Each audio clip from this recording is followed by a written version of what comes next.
Selamat sore teman-teman. Thank you sudah seling nonton video STA ya. Dan thank you sudah selalu support STA. Nah, teman-teman kalau kita melihat dari US Index, ya US Index minggu lalu saya prediksikan dia akan turun dulu baru naik. Turun dulu baru naik. Naik turunnya kemana? Di menit ini teman-teman. At least baru dia terbang. Tetapi waktu itu terjadi, price ini malah naik dulu ke atas. Baru turun, baru turun. Setelah itu dia coba naik lagi. Jadi di US Index ini ada break, teman-teman. Lanjutan ya, ada break lanjutan. Jadi polanya seperti ini. Nah, kayak gini. Ini polanya. Nah, after ini berarti sudah nggak terjadi. Nggak kita pakai. After ini, bisa saja price lanjut ke atas. Ini teman-teman, menurut 4 jamnya. Ini, supply, ya.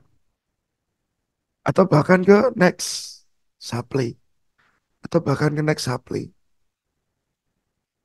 Apakah dia butuh begini lagi nanti? Ya.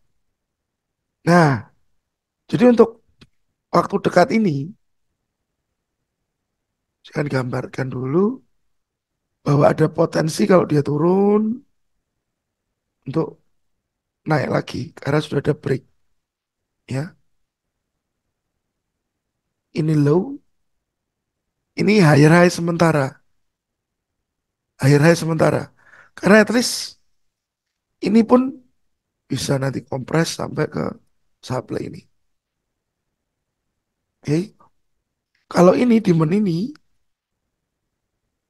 pastinya nanti ada di sini.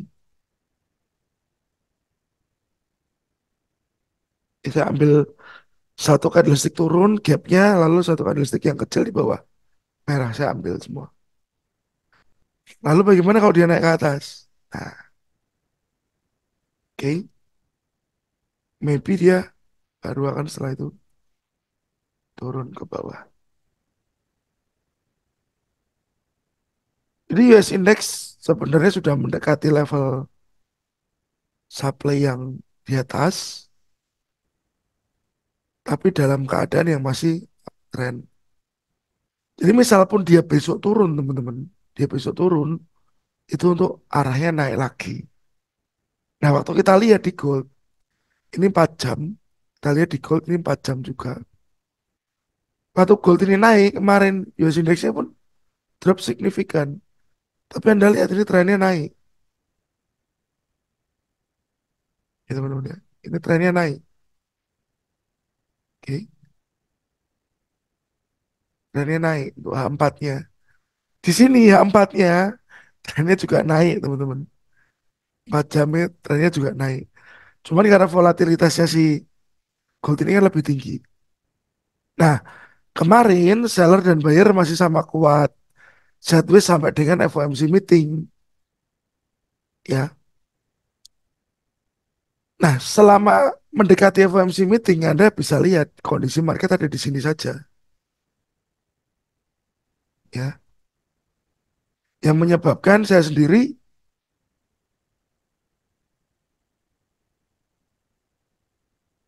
mengupdate ya teman-teman, update gold ya. Saya lebih baik tunggu break, biar kita tahu siapa yang kontrol market. Karena kebetulan yang break atas, berarti ini buyer dominan lagi, buyer dominan. Itu saya ambil server apa ya? Pepperstone, ke Pepperstone. Nah, ya dominan. Karena waktu itu news ini cukup cepat, ya teman-teman. Di M15 berarti waktu itu ada break balik dan dia up lagi ke atas. Yang jadi problem adalah apakah besok kita masih bisa buy gold. Kalau lihat kondisinya kan ini dia ada di area demand. Demand ini demand yang baru, teman-teman. Ya, demand ini adalah demand yang baru. Teman bisa cek. Kenapa kita pakai demand tersebut? Ya, mau tidak mau sebelum dia impulsif ke atas, akhirnya ini demand terakhir yang dia ciptakan. Ya, ini demand yang lampau. Oke. Nah, kondisi ini pasti Anda melihat bahwa ini ada break,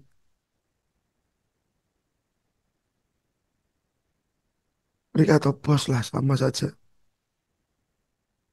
Sekarang ini market retestnya, teman-teman. Ini retestnya. Ini low-nya. Oke. Low-nya di berapa ini? 2146. Nah, di kondisi ini, apakah buyer ini akan masuk lagi dengan cukup besar? Apakah buyer akan masuk lagi, teman-teman? Saat Anda lihat kondisi ini, price waktu dia turun ke area demand, H4 seperti ini, H1 kita cek. Ya, H1 kita cek ini dalam kondisi downtrend.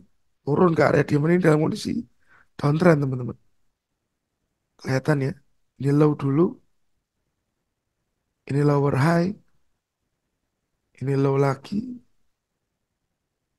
ini lower high, ini low lagi di sini. Nah, oke. Jadi masih besar potensi bahwa bisa saja ini gold naik ke atas, turun lagi. Maybe dia nyangkut di supply ini nanti. Ya. Nah, saya akan buy jika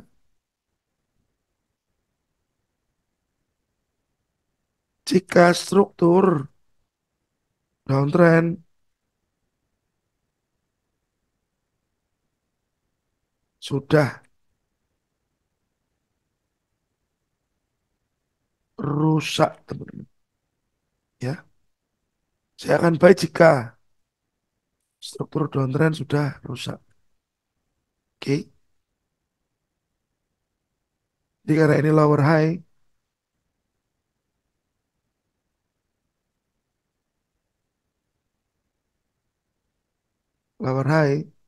maka di sini nanti jadi calon lower high lagi. Ini nanti sudah berubah jadi higher high, barulah eh, saya akan cari buy mungkin. Ya, ini targetnya ini nanti. Tetapi dia, misal dia lanjut, teman-teman ya, lanjut seperti ini masuk seperti skenario tadi, dan dia lanjut ke bawah lagi, nah, ya sudah, saya nggak do something, saya nggak do something. Karena ini area di mana 4, ya, trend down satu, oke. Misalkan sampai broken ini, next targetnya ke sini, demand yang di bawah, satu teman-teman. Jika sampai ini broken, baru di sini nanti saya cari level lagi untuk reverse.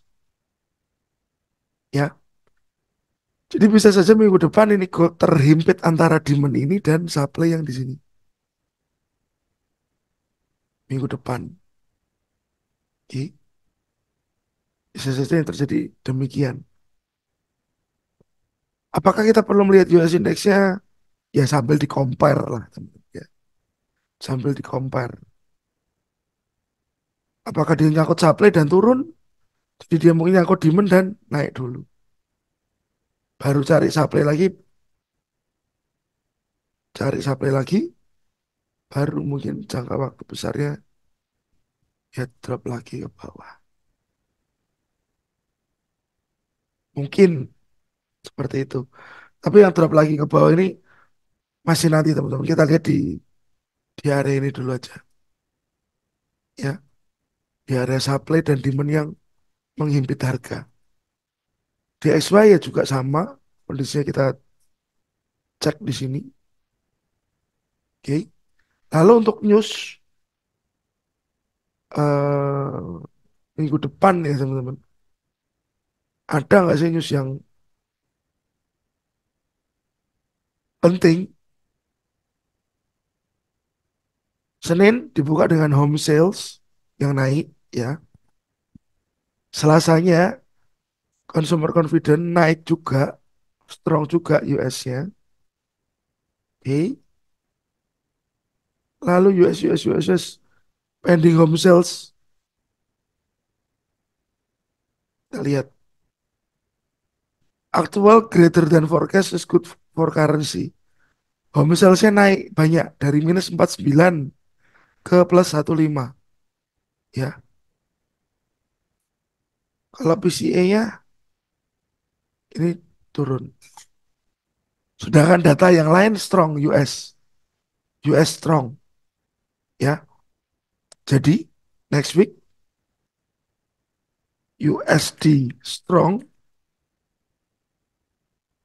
tetapi kemana arah gold berikutnya? Nah, ya teman-teman. Karena banyak eh, news yang bicara USD kayaknya strong dari hari Selasa, dari Senin, Selasa, Kamis, ya. Senin, Selasa, Kamis. Oke, kita lihat bareng-bareng minggu depan seperti apa yang terjadi dan kita tunggu aja. Gak usah keburu-buru entry teman-teman, cari konfirmasi lebih baik. Mungkin besok akan saya sambung dengan Forex ya. Soalnya sudah lama juga saya nggak bikin weekly analysis untuk Forex. Thank you teman-teman. Sukses selalu dan terima kasih.